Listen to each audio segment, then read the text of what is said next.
En manchette, aujourd'hui, le Festival de la Naudière débute sa saison sur de très belles notes. Bonjour à tous et bienvenue à votre bulletin d'information sur les ondes de CTRB, votre télévision locale et régionale, aujourd'hui 29 juin. Donc, le Festival de la Naudière, l'important festival de musique chez nous, débute sa 45e saison en grande pompe et sur de très belles notes. En effet, le Festival de la Naudière revient dans sa forme originale après 2 ans de pandémie. Il débute sa saison avec l'OSM qui présente en primeur 2 concerts qui seront présentés lors de la tournée de l'orchestre en Corée. CTRB a rencontré Renaud Loranger, le directeur du festival. Monsieur Loranger nous parle de ces 2 concerts qui auront lieu demain et vendredi. On écoute. Bonjour Renaud. Bonjour. On se voit en présentiel, enfin, on se touche, c'est enfin le fun. En personne. Tu existes vraiment. Et on est dans l'amphithéâtre. Voilà. Et dans 2 jours. Dans 2 jours, le concert d'ouverture de la 45e édition du Festival de la Naudière. Voilà, enfin. On est très fébrile. Là, les gens ne le voient pas à la télé, mais on est devant la scène de l'amphithéâtre. On a pris nos places, on est déjà installés. On a pris nos places. On voit nos collègues là, qui travaillent d'arrache-pied pour que tout soit monté pour le concert d'ouverture jeudi. Donc, voilà. Peux-tu nous en parler un petit peu de ce fameux concert-là? On va parler de notre belle première fin de semaine. Absolument. Donc, les débuts du festival, un petit peu plus tôt cette année, 30 juin, 1er juillet, avec l'OSM, l'Orchestre symphonique de Montréal, avec, pas pour la première fois, mais pour la première fois, leur nouveau directeur musical, Raphaël Payaré. Le public se souviendra que M. Nagano et son mandat a pris fin en pleine pandémie. Heureusement, il est venu nous voir l'été dernier pour un concert exceptionnel. Mais maintenant, c'est Raphaël qui connaît déjà bien l'amphithéâtre, la région de Joliette et le festival. Il a pris sa place avec voilà. Mais les gens se souviendront peut-être pas de ça, mais avant la pandémie, la dernière fois que Raphaël Payaré a dirigé l'OSM, c'était ici. C'était ici. C'était son 2e concert avec l'OSM. Et puis on est, comment dire, on aime à penser que ce concert-là ici, au festival, à l'amphithéâtre, leur a permis vraiment là, de se rencontrer puis de cristalliser leur désir de travailler ensemble à long terme. Donc, vous avez matché, c'est un Tinder que vous avez fait. Vous étiez à l'avant-garde. On fait ce qu'on peut, hein? Mais voilà, donc 2 concerts cette semaine, 30 juin, 1er juillet, tous les 2 avec l'OSM sous la direction de Raphaël Payaré, tous les 2 avec la grande violoniste américaine Hilary Hahn. Hilary Hahn, elle aussi connaît bien le festival, mais c'est sa première visite chez nous depuis une grosse dizaine d'années. Elle va jouer le premier concerto de Prokofiev jeudi le 30 juin. Le lendemain, elle va jouer le concerto de Dvorak. Ce sont 2 programmes que l'OSM amène en fait en tournée en Corée. OK. Donc, dès le 2 juillet, donc très tôt le matin après leur 2e concert là, de cette semaine, ils s'envolent vers la Corée et ils vont présenter ces 2 programmes-là qui comprennent notamment la 5e symphonie de Gustav Mahler. C'est la pièce de résistance, j'ai envie de dire, du concert d'ouverture du 30 juin. Puis c'est un petit peu un hasard, mais en 2019, on a clos le festival avec la 3e symphonie de Mahler. En 2021, évidemment en 2020, on a sauté un peu une année. En 2021, on a ouvert le festival avec l'OSM, toujours avec la 4e symphonie de Mahler. Et là, on ouvre le festival en 2022 avec la 5e symphonie. Il y a une espèce de cohérence là, dans tout ça au fil des années. C'est un morceau extraordinaire. Les gens connaissent peut-être le mouvement lent de cette symphonie-là, l'Adagietto, qui est très connu, qui a été utilisé dans des films, etc., etc. Et le 1er juillet, c'est un programme, donc voilà, Prokofiev, Mahler, le 30 juin. Et après, le lendemain, on est vraiment avec, on retrouve l'OSM toujours, mais dans des morceaux qui ont fait, si vous voulez, la réputation de l'OSM, la célébrité de l'OSM au fil des années. Debussy, Ravel, la valse de Ravel, La mer de Debussy, Bartók, suite extraite du Mandarin merveilleux. C'est vraiment une soirée d'été, de plaisir estival, de virtuosité orchestrale, etc., etc. Donc, c'est une très beau premier week-end d'ouverture.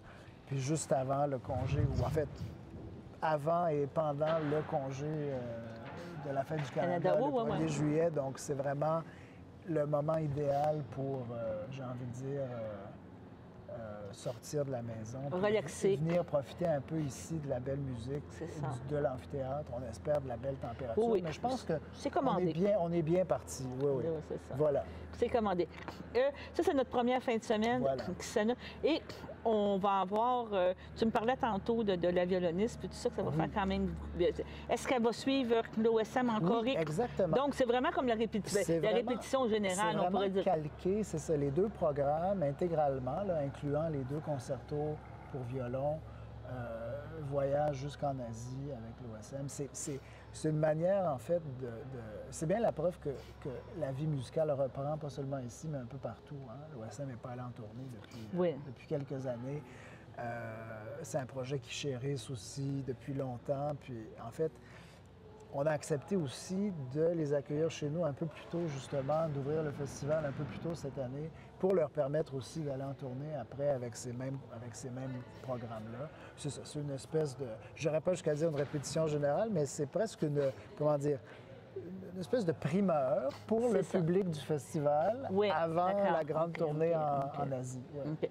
Et par la suite, dans la semaine, on commence déjà les concerts en église? Ah bien, tout à fait, tout à fait. On retrouve un autre pianiste, pas un autre pianiste, mais un pianiste qu'on connaît aussi au festival, mais qu'on n'a pas vu, entendu depuis très longtemps. Si ma mémoire est bonne, on parle de 2007, 2008, 2009, donc une bonne quinzaine d'années. C'est le pianiste américain Inon Barnatan, qui est en concert donc, à l'église de Saint-Jean-de-Mata, mercredi le 6 juillet. Et qui joue, Inon, qui propose un programme vraiment inusité, c'est-à-dire qu'il a développé, moi je trouve ça passionnant évidemment, bon, c'est pour ça que je l'invite, mais il a développé une espèce de voyage au travers des époques pour démontrer un peu la manière dont l'écriture pour clavier, ou pour parce qu'avant évidemment...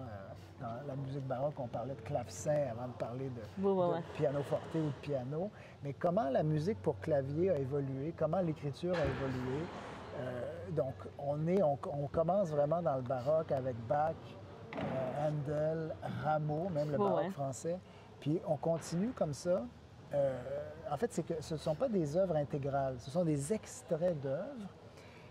Et Inon s'intéresse surtout au genre de la suite, en fait. Donc, des extraits de suite qui nous amènent après ça en passant évidemment par le romantisme, par le 20e siècle jusqu'à la musique d'aujourd'hui, avec comme pièce de résistance un cycle complet de variations qui est un peu un clin d'œil justement du romantisme au baroque, les variations Handel de Brahms.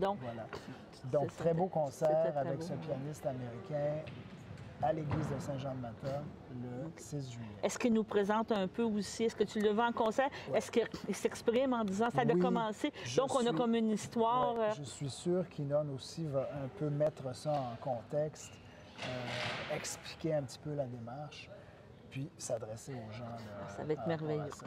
Donc, une première semaine merveilleuse. Déjà, en commencement, je pense que ça va être un 45e très éblouissant, on pourrait dire. Je pense. J'invite tout le monde vraiment là, à se joindre à nous, à aller vers le site du festival, toujours évidemment, lanaudière.org. Tous les détails sont là. On peut acheter les billets. N'hésitez pas. Je le dis moi-même. Oui, c'est ça. Tu as raison. On va te le donner. Merci. Bon, bien, je te remercie, Renaud. Merci, Daniel. Sur ce, allons à la pause. Chers téléspectateurs, vous êtes cordialement invités le samedi matin dès 9h30 à notre bingo télédiffusé de nos studios de Berthierville.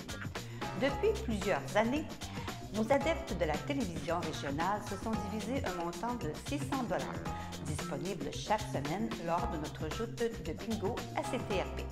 Un amical animateur et ses joyeux compères, dont un technicien et deux bénévoles, partagent tour à tour cette émission dans le but de vous agrémenter durant 60 minutes. Un moment de plaisir qui pourrait s'avérer payant pour vous.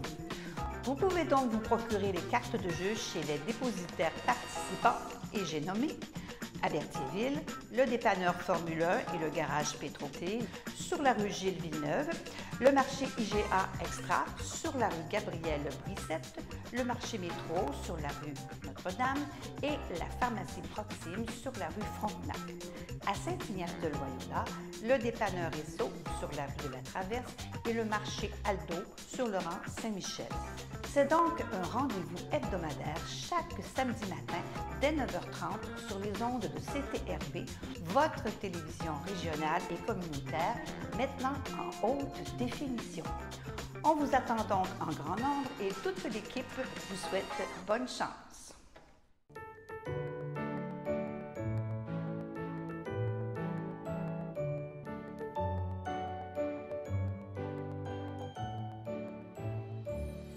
Les anniversaires à souligner en ce 29 juin. Tout d'abord, Louise Bellé et également André Fréchette. À vous deux, CTRB et toute l'équipe vous souhaite bonne fête. Et si jamais c'est votre fête, à vous, chers téléspectateurs, eh bien, aussi, nous vous souhaitons un heureux anniversaire. On poursuit l'information hier sur nos ondes lors de notre bulletin. On vous a présenté une édition très chargée, notamment avec l'inauguration de la gare fluviale de Saint-Ignace-de-Loyola. CTRB désire maintenant vous présenter la suite de ce reportage, la suite de cet événement. Voici donc le mot de remerciement de la famille Chalifou qui a été prononcé. On se rappelle que le nom d'un des deux bateaux est lié à cette famille. Et on a procédé à une remise de plaque qui a été donnée au parrain du bateau, Jean-Pierre Chalifou. On regarde et on écoute. Monsieur le PDG, merci vraiment.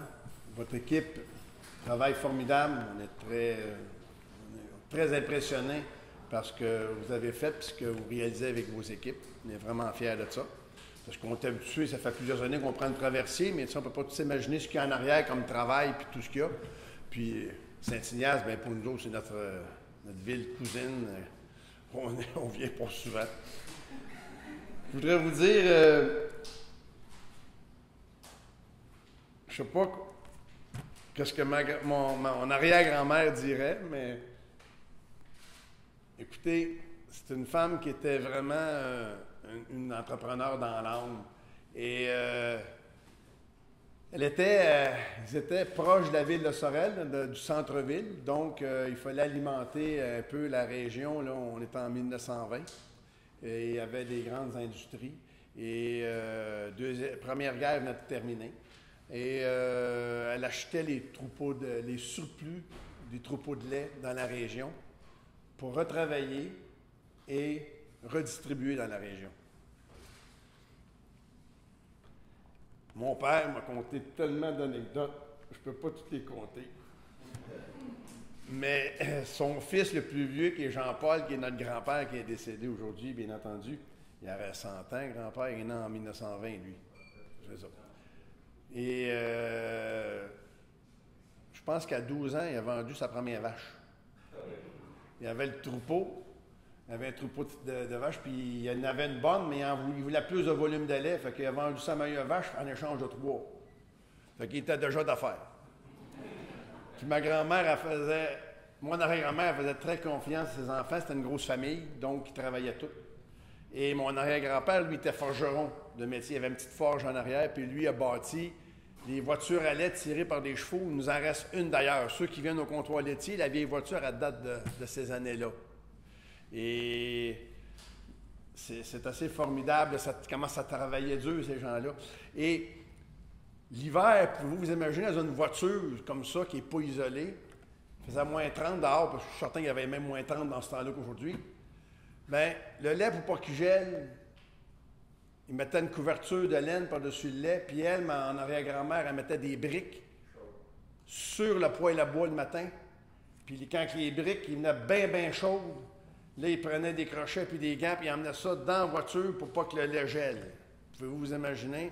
Puis, ce que ça dit pas, probablement, il y en avait une gang qui se réchauffait aussi, ceux qui conduisaient le laitier qui passait. Et pour l'été, bon, on avait une glacière en arrière. Je me souviens quand on a démoli la glacière, tu sais, la vieille glacière en arrière, puis la glace, elle denripe, puis là, il fallait mettre de la glace dans les voitures pour pas que le lait vire. Tu sais, ça a travaillé tellement dur et la famille conduisait, puis les histoires disent que quand il partait, c'est le cocher qui conduisait, c'était le laitier, mais quand il revenait, c'était le cheval qui venait. Encore une fois, merci à toute la famille Chalifou ici présent. On a 3 générations ici. Et je vais vous dire une chose, on a même les garçons de Simon. Il manque mon fils. Il ne pouvait pas venir, mais lui, il a ses enfants. Moi, je suis grand-père. Il y a une 4e génération ici en marche. Et je vais vous dire une chose, que mon arrière-grand-mère Alexandrina, il y en a une dans la famille qui a des teints dessus. Elle s'appelle Mélanie, mon associée, qui est là. La fille d'André. Elle en a dedans aussi. Merci à tous vous autres.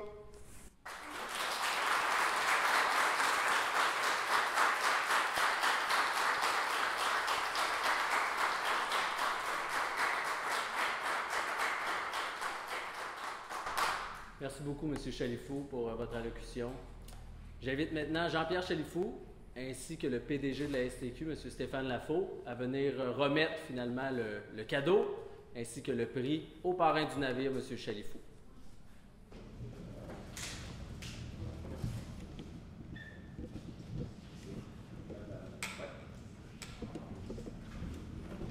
Alors, M. Chalifou, ça me fait plaisir au nom de tous les membres de la Société des traversiers du Québec de vous offrir ce petit présent qui représente votre parrainage pour le navire Alexandrina Chalifou. Les gens de toute la région, de tout le Québec pourront voir ce magnifique navire et puis vous pourrez toujours être fiers. C'est un témoignage direct de ce que votre famille, ce que Mme Alexandrina Chalifou a apporté à la région et au Québec. Donc, bravo et merci encore. Merci beaucoup.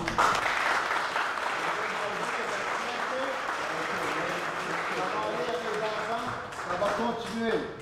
Et je souhaite de tout mon cœur que les traverses durent longtemps avec tous les souvenirs. Et je parlais avec la mère, alors ça me fait chaud au cœur de recevoir ça aujourd'hui. J'ai été école à Berthierville, j'ai été traversier, j'ai traversé ça de l'Est quand ça a parti. Puis mon père, Jean-Pierre Viens-tu, on est chez le foin sur l'île de Grâce, au pont Saint-Parissi, avec les traversiers. C'est des beaux souvenirs pour moi, là, puis ça me fait vraiment plaisir.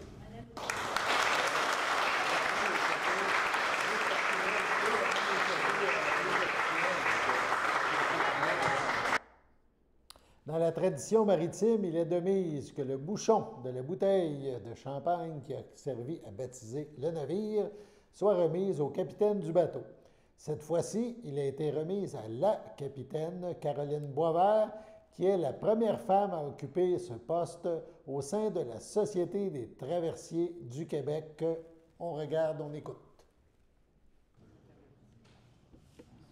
Juste un petit mot avant de remettre, pour suivre la tradition maritime.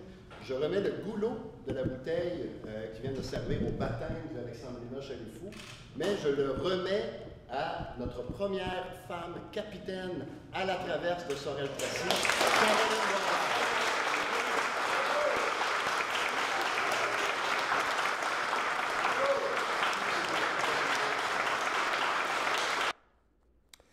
En terminant, le baptême de l'autre navire de la traverse Sorel-Saint-Ignace, qui portera le nom de Didas Guévremont, ça sera fait en octobre prochain. Mais la Société des traversiers désirait, lors de cet événement, nommer le futur parrain. Comme il y avait 4 personnes qui ont suggéré le même nom, un tirage au sort a été effectué et le hasard a voulu que Christian Cournoyer mérite l'honneur d'être le parrain du navire. On regarde. Et ça nous prend un parrain. Il y avait 4 gagnants, comme on vous a expliqué tout à l'heure, mon collègue Simon. Et il faut faire le tirage pour déterminer le parrain. Donc, dans les gagnants, il y avait Mme Caroline Bouchard, Mme Bouchard, Christian Cournoyer, Alexandre Valois, il est absent, et France Lucie.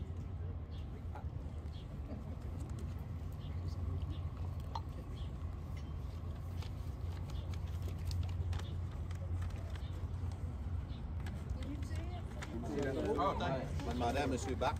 oui. Notre mère.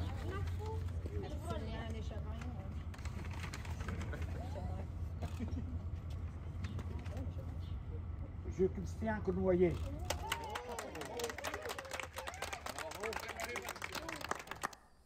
Voilà donc pour cet événement qui a marqué Saint-Ignace de Loyola cette semaine. À l'approche des déménagements, la Direction de la santé publique du Centre intégré de santé et des services sociaux, le CI3S de la Naudière, vous invite à prendre des précautions pour éviter la propagation des punaises de lit. De l'épaisseur d'une carte bancaire, les punaises de lit se faufilent partout. Elles causent des lésions qui ressemblent à des piqûres de moustiques et souvent des démangeaisons. Pour savoir reconnaître les punaises de lit et leurs œufs, rendez-vous donc sur le site du CI3S.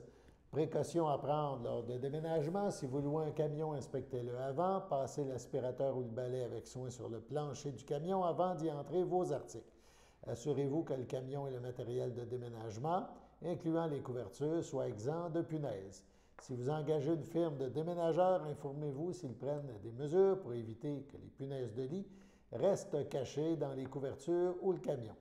Gardez vos vêtements, votre literie et vos objets dans des contenants ou des sacs étanches jusqu'à ce que vous soyez certain que le nouveau logis est exempt de punaises de lit. Inspectez soigneusement votre nouveau logis en portant une attention particulière aux chambres. À l'aide d'une lampe de poche, vérifiez les fissures, les plinthes, les moulures. Les tapis et les moquettes sont d'excellentes cachettes pour les punaises de lit. Nettoyez à fond les pièces et passez l'aspirateur partout. Ensuite, jetez le sac ou le contenu de l'aspirateur dans une poubelle fermée à l'extérieur. Débarrassez-vous des objets laissés par les locataires précédents et évitez de rapporter chez vous des articles usagés en mauvais état ou abandonnés sur les trottoirs, matelas, sommiers, meubles en bois ou rembourrés. Si vous vous débarrassez de vos articles parce qu'ils sont infestés, inscrivez-le clairement dessus. Ajoutez punaise afin d'éviter que ces articles ne soient récupérés par d'autres. Que faire si votre nouveau logement est infesté? Avisez votre propriétaire s'il y a des punaises de lit dans votre logement. Il devra alors faire appel à un exterminateur certifié et détenteur d'un permis valide pour l'utilisation de pesticides. N'essayez surtout pas de régler le problème vous-même. Les produits en vente libre nuisent au travail des exterminateurs. De plus, ces produits peuvent être très dangereux pour la santé s'ils ne sont pas utilisés comme recommandé. Chaque année, le 1er juillet est synonyme de déménagement. Alors que des milliers de Québécois changent d'adresse chaque 1er juillet, et si c'est votre cas, les contrôleurs routiers de la Société de l'assurance automobile du Québec vous rappellent que vous devez respecter certaines règles lorsque vous utilisez une remorque ou un véhicule de location.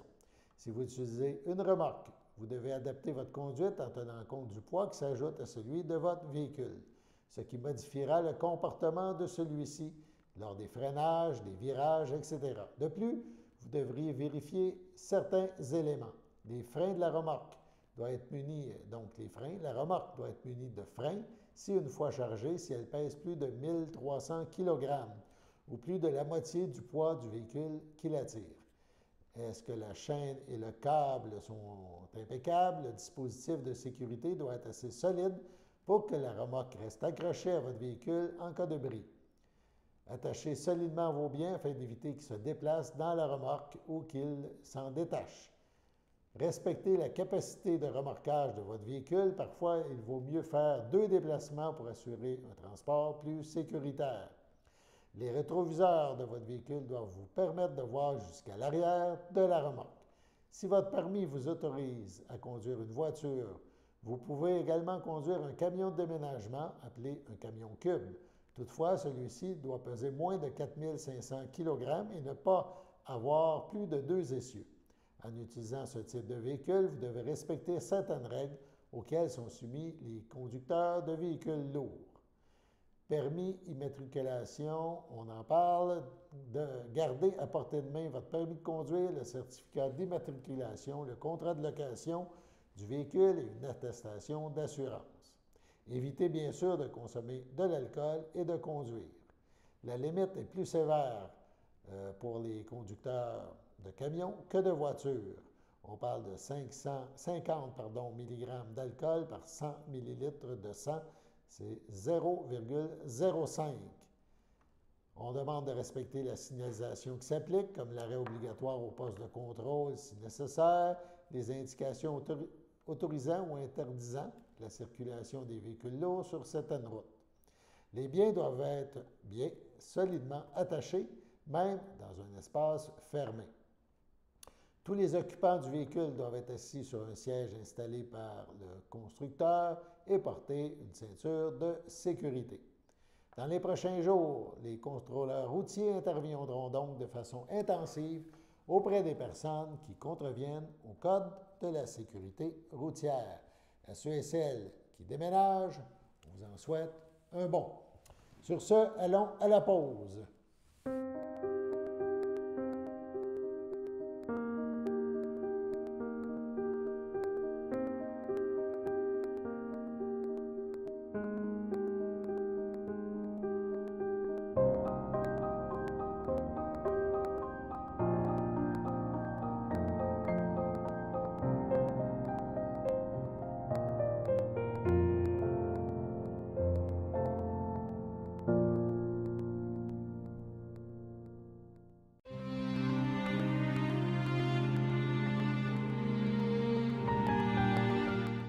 Au CHSLD Sylvie-l'Espérance, le 19 juin, à 96 ans, est décédée Mme Rolande Rousseau, épouse de feu Paul-Émile Destrempe de Saint-Cuthbert. Elle laisse dans le deuil ses enfants, Jean-Marc Destrempe, Denis Destrempe, l'ayant précédé ses sœurs et ses frères, Léo Rousseau, feu Thérèse Fafard, Gaétan Rousseau, feu Lucille Lantier, Lucienne Rousseau, feu Bernard Roberge, Diane Rousseau, feu Marcel de Grandpré, Marie-Claire Rousseau, feu Gaston de Grandpré, Gisèle Rousseau, feu Aldéric Fafard. Elle laisse maintenant dans le deuil son frère, ses sœurs, son beau-frère et sa belle-sœur. Réjeanne Rousseau, feu Gérard Beaubien, Laurence Rousseau, Gaston Bellé, Claude Rousseau, Alice Fafard, ainsi que plusieurs neveux, nièces, autres parents et amis. La famille vous accueillera samedi le 2 juillet de 10h à 11h en l'église de Saint-Cuthbert. Suivront les funérailles à 11h. Les cendres de Mme Rousseau seront inhumés au cimetière de Saint-Cuthbert. Sur ce, passons à la météo.